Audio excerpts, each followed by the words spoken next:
Hello and welcome you all to let's crack it the Vishay Gupta.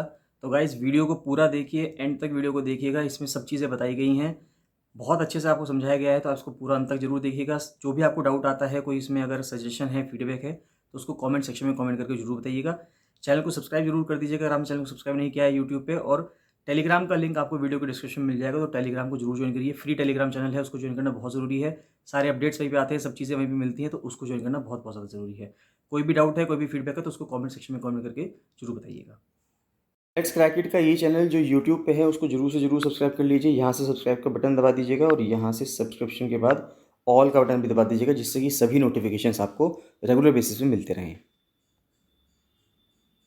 ये वाला जो Telegram channel है, इसको जरूर से जरूर ज्वाइन कर लीजिए। ये टेलीग्राम चैनल आपको सर्च करने में मिल जाएगा। जैसे ही आप ये लिखेंगे let's crack it the Vishay Gupta बिना किसी स्पेस के, तो ये चैनल आ जाएगा और इस चैनल को आप ज्वाइन कर सकते हैं।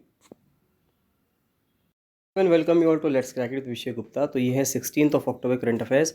बहुत important current affairs guys, daily basis पे ये आ रहे हैं, तो आप इनको सबको कवर करते रहिएगा। इसमें किसी में भी आपको कोई डाउट आता है, कोई आपका फीडबैक है, सेशन है, इसको कमेंट सेक्शन में कमेंट करके जरूर बताइएगा।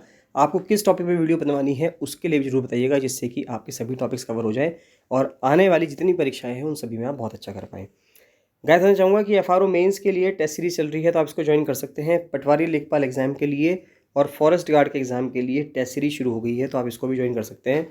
RARO सचिवालय का फुल प्रिपरेशन बैच चल रहा है, ये A1 ग्रुप चल रहा है इस टाइम पे। अगर आपने RARO सचिवालय का फुल प्रिपरेशन बैच ज्वाइन कर लिया, तो जितनी भी PDFs हैं, जितनी भी गाइडेंस है, वो सब यहाँ सबकी सब यहाँ प्रोवाइड की जा रही है। इसके अलावा आपको कुछ और ज्वाइन करने की ज़रूरत नहीं है। आप इसको ज्वाइन कर लेंगे तो आपको सब चीज़ें मिल जाएंगी, बहुत अच्छे से आपकी तैयारी हो जाएगी। इन करंट अफेयर्स की PDFs को आप रेगुलर बेसिस पे ले सकते हैं। साथ साथ डेली MCQ प्रैक्टिस जो पेड ग्रुप है, आप उसको भी ज्वाइन कर सकते हैं। इन सभी कोर्सेज में एनरोल करने के लिए आप 7665804421 पर कॉल या मैसेज कर सकते हैं। तो चलिए स्टार्ट करते हैं। सबसे पहले GS2 से न्यूज़ आ रही है कि जो सेंटर ने एक स्कीम चलाई थी जिस टाइम पे कोरोना वायरस का पैंडमिक की वजह से लॉकडाउन लगा था, उस टाइम पे जो फ्री में अन्न देने की जो बात थी, उस स्कीम को आगे बढ़ाया जा रहा है। तो centre x tends free ration scheme for 3 months, यानी 3 महीनों के लिए और बढ़ा दिया गया है। दिसंबर 2022 तक के लिए बढ़ा दिया गया है फ्री राशन देने की स्कीम को। तो यूनियन गवर्नमेंट ने एक्सटेंड कर दी है प्रधानमंत्री गरीब कल्याण अन्न योजना। तो ये इंपॉर्टेंट चीज़ है कि प्रधानमंत्री गरीब कल्याण अन्न योजना को एक्सटेंड कर दिया गया है 1 अक्टूबर से आगे 3 महीनों के लिए। This will allow beneficiaries under the NFSA to continue to get 5 kg of food grains per person per month till December 31। तो नेशनल फूड सिक्योरिटी एक्ट के तहत अब हर पर्सन को, जैसे पहले से मिलता आ रहा है ये, कि 5 किलो पर पर्सन के या पर मंथ के हिसाब से उसको एक्स्ट्रा फूड ग्रेन्स मिलेंगे। यानी कि जो नॉर्मली उसको मिलते हैं वो तो मिलेंगे ही, 5 किलो एक्स्ट्रा मिलेंगे। ये स्कीम कब से चल रही है? ये स्कीम अप्रैल 2020 से चल रही है। नेक्स्ट आता है इंटरनेशनल रिलेशन से न्यूज़ है कि सऊदी अरेबिया के जो पावरफुल क्राउन प्रिंस हैं वहाँ पे, मोहम्मद बिन सलमान, उनको कंट्री का प्राइम मिनिस्टर घोषित कर दिया गया है। उनको अपॉइंट कर दिया गया है सऊदी अरेबिया का प्रधानमंत्री। तो Saudi Arabia powerful crown prince Mohammed bin Salman, जिनको शॉर्ट में MBS भी कहा जाता है, उनको प्राइम मिनिस्टर घोषित कर दिया गया है, अपॉइंट कर दिया गया है रॉयल डिक्री के द्वारा। Crown prince who is heir to the throne held by king Salman already wields wide powers. अब देखिए, जो क्राउन प्रिंस हैं किंग सलमान के बाद उन्हीं को राजा बनना है, तो वो बहुत ज़्यादा पावर पहले भी लेके रखे हैं अपने पास as the kingdom's day to day leader. यानी कि रोज़मर्रा का जो लीडर है, रोज़मर्रा के काम में जो लीडर है, वो कौन है? वो MBS ही हैं। 37-year-old crown Prince widely known by the acronym MBS has taken the lead on vision 2030। 37 साल के हैं और सऊदी अरेबिया ने एक विजन बनाया है, विजन 2030, जिस उनका मकसद ये है कि सऊदी अरेबिया की इकनॉमी अभी पूर्णतः अगर हम देखें तो वो तेल पर निर्भर है। MBS चाह रहे हैं कि सऊदी अरेबिया की इकनॉमी तेल से हटकर और चीज़ों पे भी डिपेंडेंट होना शुरू हो जाए। ऐसा ना हो कि सिर्फ और सिर्फ वो तेल पे ही डिपेंडेंट रहे। To transform its economy and end its dependency on oil. The de facto ruler has overseen the most fundamental transformation in the modern history of the Gulf nation and sidelined all rivals after he became crown prince. तो जो de facto ruler है, ये de facto ruler है, has overseen the most fundamental transformation। तो बहुत ज़्यादा transformation उन्होंने किए हैं मॉडर्न हिस्ट्री में। अगर हम देखें गल्फ नेशन की, यानी कि सऊदी अरेबिया की बात की जा रही है। He is associated with the October 2018 killing of Saudi journalist Jamal Khashoggi. तो जमाल खशोगी जो है उनकी बहुत ही निर्मम हत्या कर दी गई थी। और ये क्राउन प्रिंस जो हैं इस टाइम पे MBS, उन्हीं के द्वारा की गई थी। उनके द्वारा कहने का मतलब ये है कि उनकी डायरेक्शंस के ऊपर की गई थी, ऐसा माना जा रहा है। नेक्स्ट आता है GS3 से न्यूज़ आ रही है, बहुत इंपॉर्टेंट न्यूज़ है। Government app to capture data on ground water levels. तो कि ग्राउंड वाटर में यानी कि ज़मीन के अंदर कितना पानी है उसके ऊपर गवर्नमेंट ने एक ऐप बनाई है जिससे कि सभी डेटा को कैप्चर किया जा सके। The central ground water board measured the ground water levels. अब देखिए जो सेंट्रल ग्राउंड वाटर बोर्ड है CGWB, वो ग्राउंड वाटर में यानी ज़मीन के अंदर कितना पानी है कुओं के अंदर उसको नापता है। तो उसने नवंबर 2021 में देखा है ये, against the decadal mean of November 2011 से लेकर 2020। तो 2011 से लेकर 2020 तक यानी कि इन 10 सालों में क्या स्थिति रही है पानी की ज़मीन के अंदर की, उस चीज़ को देखा गया है। Top 3 major states where percent of water level in wells increased. कहाँ कहाँ पर कुओं में जो पानी है उसका लेवल बढ़ा है। अगर हम देखें तो तमिलनाडु में बहुत ज़्यादा बढ़ा है 86%, कर्नाटका में 85% बढ़ा है, तेलंगाना में 84% बढ़ा है। इंपॉर्टेंट बात यह है तीनों ही राज्य पठारी राज्य है, यानी कि जो प्लेट्यू का राज्य है, तीनों नीचे पेनिनसुलर प्लेट्यू यानी कि प्रायद्वीपीय भारत का जो पठारी क्षेत्र है उसके राज्य हैं। और कहाँ पर पानी का लेवल गिरा है अगर हम देखें तो पंजाब में गिरा है 69%, राजस्थान में 59% और हरियाणा में 56% गिरा है। यानी कि हम ये कह सकते हैं तीनों वो राज्य हैं जो प्लेन के राज्य हैं, यानी कि उत्तरी गंगा का जो प्लेन है, उत्तरी जो मैदान है, नॉर्दर्न इंडिया के जो प्लेन्स हैं, उनके ही ये तीनों राज्य हैं जहाँ पर पानी का लेवल गिरा है। With the rapidly declining water table threatening to push many regions into drought, यानी कि अब ऐसा लग रहा है कि कई सारे रीजन्स पे ड्रॉट आ जाएगा, यानी कि वहाँ पे सूखा पड़ेगा। The union government on Tuesday launched a mobile application Jaldoot. अब ये इंपॉर्टेंट चीज़ है, तो रिसेंटली पूछा सकता है आपसे एग्जाम में कि जलदूत क्या है अपने नाम में। तो ये मोबाइल ऐप है जो पानी की मात्रा को रिकॉर्ड करेगा। जॉइंटली डेवलप किया गया है उसको रूरल डेवलपमेंट के द्वारा और पंचायती राज मिनिस्ट्री के द्वारा, जिससे कि देश भर में ग्राउंड वाटर लेवल को हम क्या कर सके, नाप सके। The app will be used to capture the water level of 2 और 3 open wells in every village twice a year. तो इसमें क्या करेंगे हम, जो ऐप है उसका इस्तेमाल किया जाएगा जिससे कि हम पानी के लेवल्स को 2 या 3 बार खुले जो हमारे वेल्स हैं, ये ट्यूबवेल की बात नहीं कर रहे हैं, कुओं की बात कर रहे हैं, जिसपे से पर्सन को यानी किसी भी इंसान को रस्सी के द्वारा बाल्टी डालकर पानी निकाला जाता है, ऐसे वाले कुएं की बात की जा रही है कि हर गांव में से 1 साल में 2 बार, from May 1 to 31 during the pre monsoon time और फ्रॉम अक्टूबर 1 to 31, यानी कि एक बार मानसून से पहले पानी का लेवल देखा जाएगा और एक बार मानसून होने के बाद पानी का लेवल देखा जाएगा।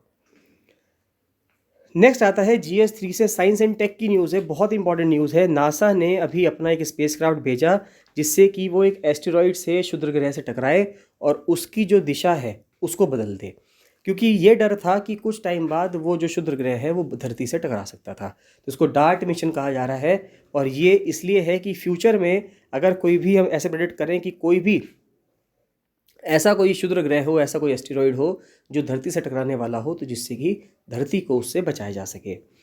तो NASA's DART spacecraft collided with the space rock Dimorphos. देखिए डाइमॉर्फोस उसका नाम था जिससे डार्ट स्पेसक्राफ्ट टकराया है, which orbits around Didymos the primary asteroid and has therefore reflected the trajectory of the pair of space rocks. यानी कि इसको टकराने से नासा का जो डार्ट मिशन टकराया है, इससे उसका क्या हुआ है, इससे उसका जो ट्रैक है, ट्रेजेक्टरी है, वो चेंज हो गई है। तो अब वो नहीं टकराएगा, धरती से नहीं टकराएगा।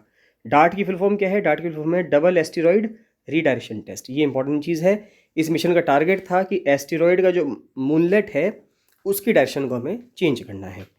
तो यहाँ पे आप फिगर से समझ सकते हैं कि ये डिडीमॉस है और यहाँ पे 1.2 किलोमीटर ये ओरिजिनल ऑर्बिट था डाइमॉर्फोस की, और इसको चेंज कर कर अब ये इम्पैक्ट होने के बाद ये ब्राउन वाली, ऑरेंज वाली, ये नई वाली हो गई है।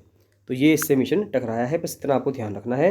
डिडीमॉस कितना बड़ा है, डिडीमॉस बड़ा है इतना, एम्पायर स्टेट बिल्डिंग जो है आप कह सकते हैं कि वो इतनी छोटी है इसके सामने, और डाइमॉर्फोस जो है वो 160 मीटर बड़ा था। टकराने से पहले ये फ़ोटो ली गई थी, ये इंपॉर्टेंट चीज़ थी। डार्ट है double asteroid redirection test spacecraft collided with the space rock Dimorphos जो कि 160 मीटर चौड़ा है। नासा का ने ये कंफर्म किया है कि कोलिजन के वजह से, कोलिजन कितने बड़े का हुआ है, जो डार्ट है वो एक 600 किलो का, जिस तरह से कि एक ऑटो रिक्शा का साइज़ होता है, कुछ इस तरह के साइज़ का एक स्पेसक्राफ्ट था जो यहाँ से टकराया है on the football stadium size Dimorphos. तो डाइमॉर्फोस कितना बड़ा है जिससे टकराया है, ये अपना में एक फुटबॉल साइज़ का है। अबाउट 5 बिलियन किलोग्राम इन मास और has reflected the trajectory of the pair of space rocks, यानी कि इसकी ट्रेजेक्ट्री को चेंज कर दिया गया है। ये जो काइनेटिक इम्पैक्ट टेक्निक है which appears as the climax of Hollywood movie like Deep Impact और Armageddon is also known as the kick method. अब ये इंपॉर्टेंट चीज़ है, सवाल यहीं से पूछेगा कि ये एक किक पद्धति है, किक तकनीक है। तो ये एक काइनेटिक इम्पैक्ट टेक्निक है, यानी कि इसमें हम क्या चाह रहे हैं कि जो काइनेटिक एनर्जी, यानी कि जो काइनेटिक एनर्जी इसके अंदर थी, डार्ट के अंदर थी, जो हमारी सैटेलाइट थी उसके अंदर थी, उससे हमने जब उसको टकराया, जो डाइडिमॉस था उसको टकराया तो उसके, या डाइमॉर्फोस को टकराया, तो उसकी वजह से क्या हुआ कि वो एनर्जी डाइमॉर्फोस के पास चली गई और वो एनर्जी की वजह से उसकी जो ट्रेजेक्ट्री थी, यानी उसकी जो घूमने की, रिवॉल्व करने की जो पाथ था वो चेंज हो गया। It could one day save humanity from a potential catastrophic collision by safely deflecting a killer asteroid on its course towards Earth. तो इसकी वजह से हम क्या करेंगे, एक दिन हो सकता है कि हम इंसानियत को इस चीज़ से बचा पाएँ। It could also fuel space mining technologies, इसके वजह से जो स्पेस में माइनिंग करने की टेक्नोलॉजीज़ है वो भी आ सकती हैं। And unleash the space economy in decades to come. तो एस्टेरॉइड्स क्या होते हैं अगर हम देखें तो एक पूरी की पूरी एस्टेरॉइड बेल्ट है मार्स और जुपिटर प्लैनेट के बीच में। Left over materials from the formation of the sun, earth and planets through the accretion and agglomeration of giant gas and rocks are scattered as comets, asteroids and meteoroids in the solar system। देखिए समझने की कोशिश कीजिए कि जो left over materials हैं, यानी कि सन बन गया, धरती बन गई और प्लैनेट्स बन गए, उनके मून्स बन गए, उसके बाद जो छोटी छोटी चीज़ें बची अंतरिक्ष में सोलर सिस्टम के अंदर, वो क्या बची, कोई उसको हम कॉमेट कह देते हैं, क्षुद्र ग्रह कह देते हैं, एस्टेरॉइड कह देते हैं, और या फिर मीटियोरॉइड्स कह देते हैं। तो अलग अलग नाम से हम छोटी छोटी चीज़ों को उनको कह देते हैं। Some of these cross their path and collide with Earth. उसमें से कुछ क्या होते हैं, जब अपना रास्ता भटकते हैं तो वो धरती से टकरा जाते हैं, resulting in a spectacular meteor shower. तो ऐसा लगता है कि जैसे रात में आसमान में मीटियोर शावर हो रहा हो, यानी कि तारा कोई टूट कर गिरा हो। तो तारा नहीं टूटता, उसमें क्या होता है कि बाहर से धरती के एटमॉस्फेयर में जब कोई चीज़ एंटर करती है तो ऊपर जो एग्जॉस्फेयर वाली जो परत है एटमॉस्फेयर की, तो वहाँ पर टेम्परेचर बहुत ज़्यादा होता है, तो वहाँ पर कोई भी चीज़ होती है वो जलकर राख हो जाती है। Most rocks are so small that they burn up completely in the atmosphere. तो फ्रिक्शन की वजह से वो जल जाते हैं। If they are large enough, तो वो क्या होता है कि उनका जो छोटा सा हिस्सा है वो धरती पे जाके गिरता है, उसको हम मीटियोराइट बोलते हैं। Falling piece from a meteoroid 140 metres wide और more will be capable of completely wiping out a city like Chennai. अब ये मान के चल रहे हैं कि अगर 140 मीटर चौड़ा मीटियोराइड है और वो जलता हुआ भी अगर धरती पे गिरता है, तो वो पूरा जितना बड़ा चेन्नई शहर है उस पूरे शहर को ख़त्म कर सकता है, इतनी उसके अंदर कैपेसिटी है। The impact would be devastating if it was 1 और मोर किलोमीटर वाइड। अगर मान लेते हैं ये पीस, यानी ये जो टुकड़ा है ये 1 किलोमीटर चौड़ा हो या 1 किलोमीटर लंबा हो, तो इम्पैक्ट जो होगा वो और भी ज़्यादा खतरनाक होगा। अबाउट 66 मिलियन ईयर्स अगो एक एस्टेरॉइड था जो कि 10 से 15 किलोमीटर बड़ा था, वो धरती से टकराया था, जिसके वजह से उस टाइम पे जो पूरी डायनासोर की प्रजाति धरती पे राज करती थी वो सब की सब खत्म हो गई। The tsunami, volcanic eruptions, thick dust clouds ensuing from the blow decimated dinosaurs and nearly 75% of all species. उस दौरान डायनासोर्स, जो कि धरती पे विचरण करने वाले सबसे बड़े जीव हुआ करते थे, और धरती पे प्रेजेंट 75% स्पीशीज़ की जो आबादी थी वो ख़त्म हो चुकी थी, ख़त्म हो गई थी जब वो 10 से 15 किलोमीटर लंबी कोई चीज़ धरती से टकराई थी। What happened in the past can occur in the future. अब ये इंपॉर्टेंट बात है कि जो इतिहास में हो चुका है, हो सकता है वो भविष्य में भी हो जाए। लेकिन अब कहना ये है कि इंसान म्यूट स्पेक्टेटर नहीं है। पहले जो डायनासोर उसमें कुछ नहीं कर सकते थे, जो होना था वो प्रकृति ने अपने आप किया, लेकिन नेचर को धरती जो है, धरती पे रहने वाला इस टाइम जो इंसान है वो चेंज कर सकता है। The chances of a giant asteroid striking earth are small. अब ये माना जा रहा है कि बहुत बड़ा कोई एस्टेरॉइड धरती को टकराए, इसकी संभावनाएं बहुत कम है, लेकिन हम कुछ नहीं कह सकते। हाउएवर इफ़ इट डिड अगर the devastation could be cataclysmic wiping out the entire human civilization. तो उनका कहना यह है कि हम इस चीज़ को बिल्कुल ख़त्म नहीं कर सकते ये कहकर कि ऐसा कभी नहीं होगा। हो सकता है कि ऐसा हो जाए। अगर ऐसा होगा, जिस तरह से पूरी धरती से डायनासोर ख़त्म हो गए, तो डायनासोर के सामने इंसान तो है ही क्या, इंसान भी ख़त्म हो जाएगा, लेकिन इंसान ऐसा होने नहीं देगा। वाइल्ड डायनासोर्स वर म्यूट स्पेक्टेटर्स। वो मात्र म्यूट स्पेक्टेटर्स थे, उनको नहीं पता था जो धरती पे हो रहा है, उन्होंने उसको एक्सेप्ट किया।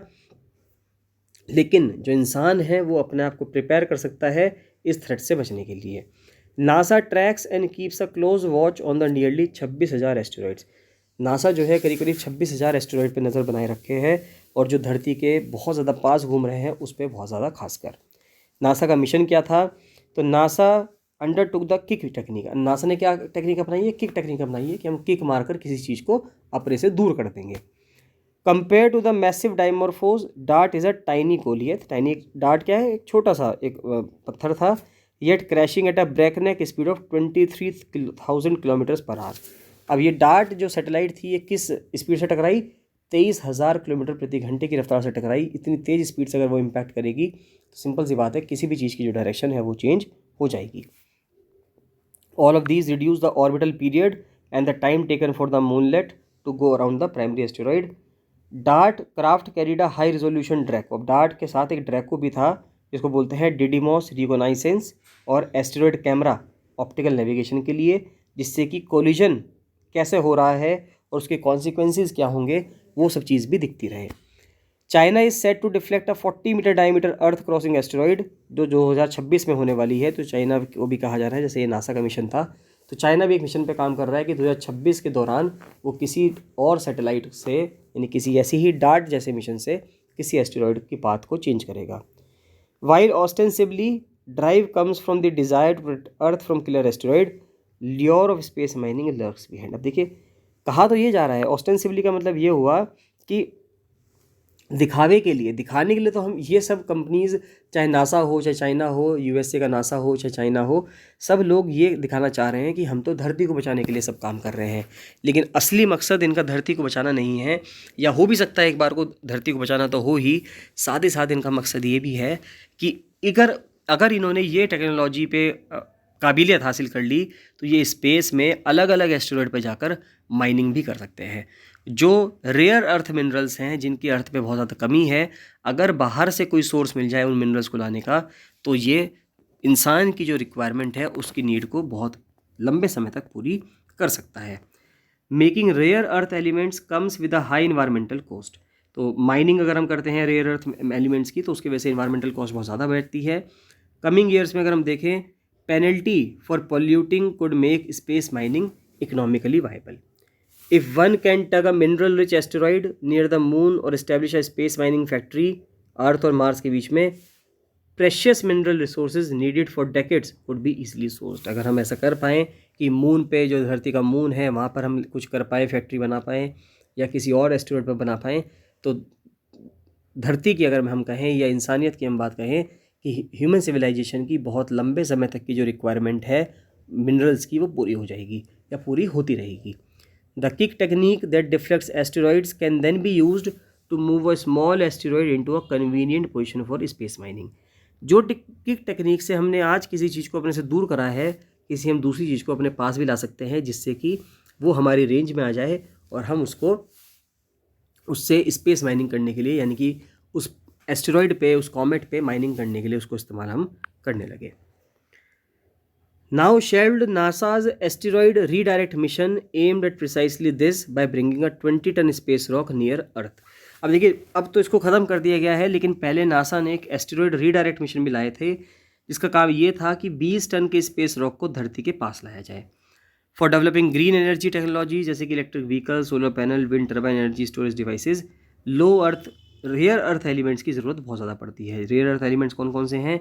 जैसे ये है इट्रियम है, नियोबियम है, मोडियम, पैलेडियम, ऑस्मियम, इरिडियम, स्कैंडियम। ये बहुत प्रेशियस मिनरल्स हैं जो धरती पे बहुत कम मात्रा में मिलते हैं, लेकिन अंतरिक्ष में दूसरे ग्रहों पर आपको बहुत अच्छे से या बहुत इजीली मिल जाएंगे। They are short in supply, and asteroid mining could solve the rare earth supply problem.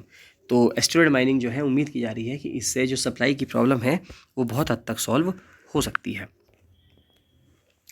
Next आता है ABD gives funding to aid Asia Pacific food insecurity crisis. यानी कि एशियन डेवलपमेंट बैंक जो है, एशियन डेवलपमेंट बैंक $14 बिलियन रुपए देना चाह रहा है, जिसके वजह से एशिया पैसिफिक के रीजन में जो फूड इनसिक्योरिटी है, खाने को लेके जो असुरक्षा है, उससे लड़ा जा सके। क्योंकि हम देख रहे हैं कि इस टाइम पे रशिया यूक्रेन का युद्ध चल रहा है, सप्लाई लाइंस ख़त्म हो रही हैं और खाने के जो दाम है वो बढ़ते जा रहे हैं। तो ADB जो है, यानी कि एशियन डेवलपमेंट बैंक जो है, वो हेल्प करना चाह रहा है इसमें।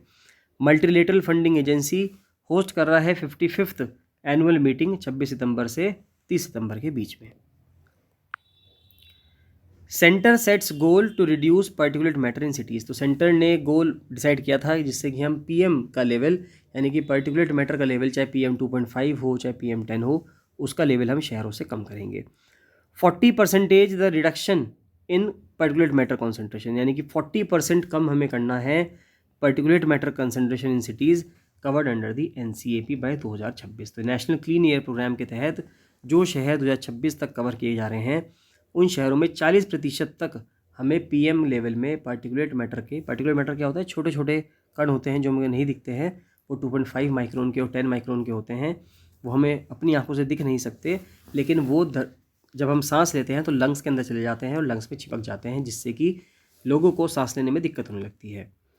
According to the union environment ministry 95 of the 131 non attainment cities covered. अब देखिए नॉन अटेनमेंट सिटीज़ कौन सी सिटीज़ हैं? नॉन अटेनमेंट सिटीज़ वो शहर हैं जो अपने यहाँ पे शहर में सुरक्षित हवा का लेवल को मेंटेन नहीं कर पाए हैं। तो 131 में से 95 ऐसे हैं जो NCAP के अंडर थे और उनमें ओवरऑल इम्प्रूवमेंट आया है PM 10 के लेवल में 2021 में, अगर हम उनको 2017 से क्या करते हैं, कंपेयर करते हैं।